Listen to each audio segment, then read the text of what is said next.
The idea has been around for some time now. Originally, we do a lot of work with our colleagues in RoadPol, which is the European Roads Policing Network. And I was over there on a joint multinational operation with them in 2019. And so the Belgian police actually had a truck and they were using it on the motorway network in Belgium. So the idea originated there, and our colleagues in the UK also use trucks as well. They're owned by the National Highways over there, who lend them out to constabularies for different operations.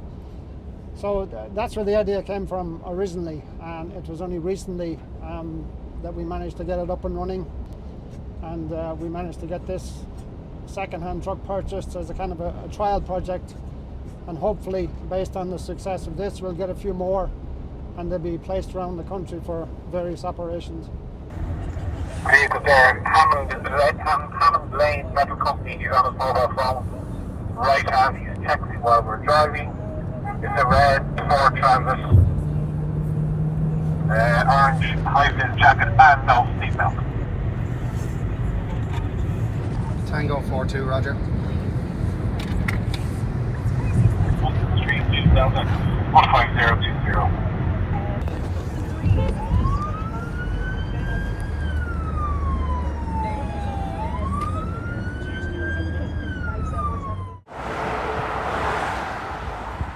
It's in its very early stages, so it's difficult to say, but we've done 4 or 5 days of enforcement at this stage, and we're averaging about 30 fixed charge offences per shift.